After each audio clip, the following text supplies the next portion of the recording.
Greetings. My name is Joe Stokes. I'm the author of this wonderful book, The Quantum Side of Addiction. And I just want to take this time to explain why I wrote the book. Not too long ago, actually a few years ago, I was going through a bad stage of my life. I was hooked on crack, heroin, tricks, all that, the whole 9 yards. And I checked myself into a program, and the methods in which they were trying to fix me, I guess, wasn't sitting right with me, and I wasn't too happy about it. So what I did was I did some research, and I came across this guy by the name of Joe Dispenza. Joe Dispenza is a neuroscientist. He specializes in visualization and manifestation. So he said something that set a tone with me. He said, if we continue to hold a vision of the past in front of us, we're bound to keep repeating it. We have to hold a new vision of the future and walk towards it. Now, those might not have been his exact words, but that's how I summed it up. And I said, that's it. So I began to watch the way I talk to myself. I began to change my environment. There's a new science that's just come around by the name of epigenetics. It's the belief that you create, your environment creates your genes, and your environment is responsible for the outcome. So it doesn't matter whether genetically you say your parents were crackheads, alcoholics, or whatever. At the end of the day, it's all on you and how you cultivate yourself. So I began to do my own little research and study and so forth. And I came up with the quantum side, where backwards is never an option. So what I did was, while I was in the program, from a room in a recovery program, I wrote the book. I came across a saying that says, when the universe sees you going somewhere, it moves things out of the way for you. No longer was I going to NA meetings like the typical program where you have to get your form signed by the group leader or whatever. Because when I went to a couple NA meetings, the first thing I heard somebody say was, hi, my name is such and such, and I'm an addict. And I said, oh, what are they still using? Because technically you're not an addict if you're not using. And that didn't sit right with me. And over and over again, I would hear people going on and on about hi, my name is such and such, and I'm an addict. And I would say, hi, such and such. And it was like a community of people who accepted that they're addicts. And it didn't sit right with me. And I know the only way to program myself for success is through really self-love and positive affirmations, things that I tell myself over and over again. So why would I tell myself something over and over again that's going to keep me locked in a mental state where I'm an addict? So I had to eliminate myself from that group. I said, you know what? I'm not going to keep admitting to myself I'm an addict, but I'm trying to get past it, because what you put your attention in is where your energy goes. And if I keep putting myself in the atmosphere or environment where the crowd accepts that they're addicts, and they go on and on about these horror stories and how much drugs they use and how bad of a person they are, and they have it rehearsed to the point where everybody in the audience knows it, and they're rehearsing these lines over and over and over again, and they have big conventions where people listen to someone give this tremendous horror story about how down and out they were. And this creates low vibrations.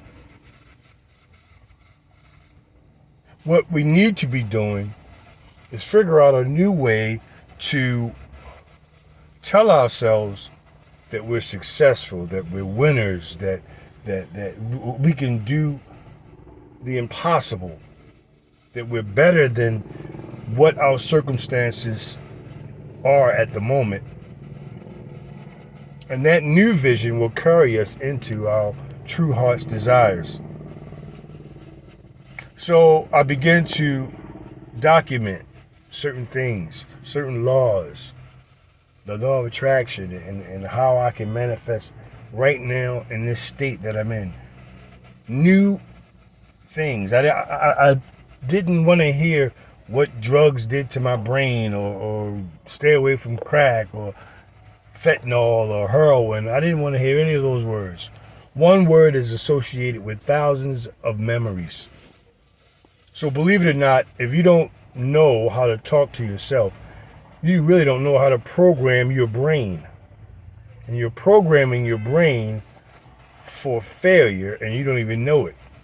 And you're wondering why you keep walking in big circles, little circles, always ending up back at the same place over and over again.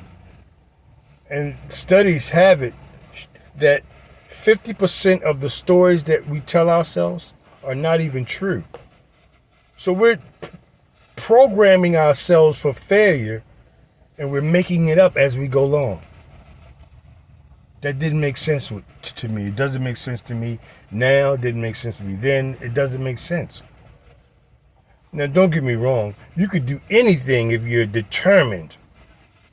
But it doesn't have to be an uphill battle. It doesn't have to be constantly trying to check yourself. It can be easy. Change your diet, the way you eat. Get sugar out of your life, and your mind will start to clear up. If you could tell yourself every day, I have a big picture and I don't have any time to waste, that idea alone will activate your reticular activating system, your RAS, look it up. And your RAS will help filter things out that don't support your big picture. This is crucial, especially in a stage of recovery. So if you can get your mind focused on the best you, if you can get your mind focused on your dreams and aspirations and conquering your goals, and constantly telling yourself that you're worthy, you're good, you're not an addict, there's no need to focus on drugs anymore. Because, like I said before, where your attention goes, your energy flows. I don't need to count the days. I don't need to know how long I've been off drugs, because that's taking up too much space in my mind. Where it could be taking up space, how can I get ahead? How can I conquer my demons? How can I be the best person I can be and get to the big picture? Constantly get to the big picture. You have to constantly renew your mind daily, every second maybe.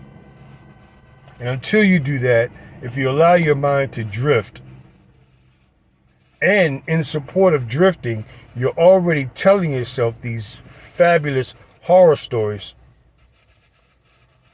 you're going to find yourself right back in the mix of things. And when your urges do come along, you're going to hear things like, well, relapse is a part of recovery. And you're an addict. So go ahead, take that next hit. Because it's never too late to quit.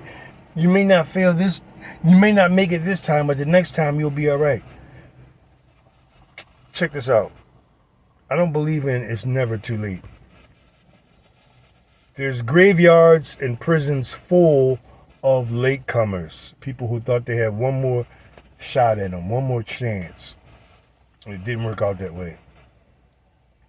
So, if I were you, I would write down some new goals, work out every day, cut sugar out my diet, create a winning environment for your mind, body, and spirit.